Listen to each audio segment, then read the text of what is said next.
জামাই ষষ্ঠীর উপলক্ষে বোনের বাড়িতে সন্ধেবেলা নিমন্ত্রণ ছিল, তাই আমরা সব বোনের এবং জামাইরা চলে গিয়েছিলাম।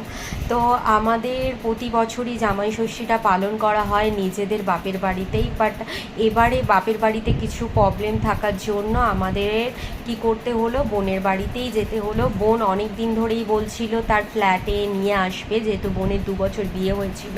এই 2 বছরে একদিনের জন্য আমরা বোনের বাড়িতে যেতে পারিনি। তো বোন এই সুযোগটা কি করতে চাইছিল না, নষ্ট করতে চাইছিল না, তাই ও আমাদের সকলকে নিমন্ত্রণ করেছিল।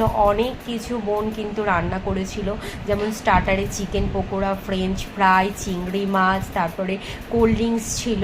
তো তারপরে মেন কোর্সেও বলতে গেলে ও মাটন কষা করেছিল, তারপরে বাসমতি রাইসের পোলাও করেছিল, বাটারফ্লাই করেছিল, এবং মিষ্টি ছিল, আইসক্রিম ছিল, পান ছিল, অনেক কিছু খাইয়েছে।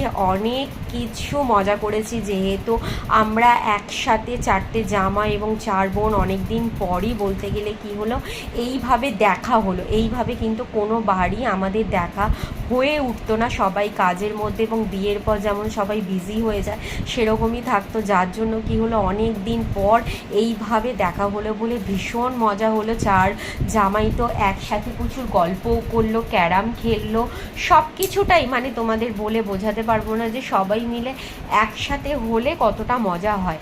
খুব ভালোভাবে আমরা জামাই ষষ্ঠীর সন্ধ্যেটা কী করলাম, এনজয় করলাম। এই বোনটা তো ভীষণ হাসাচ্ছিল। ওকে, টাটা।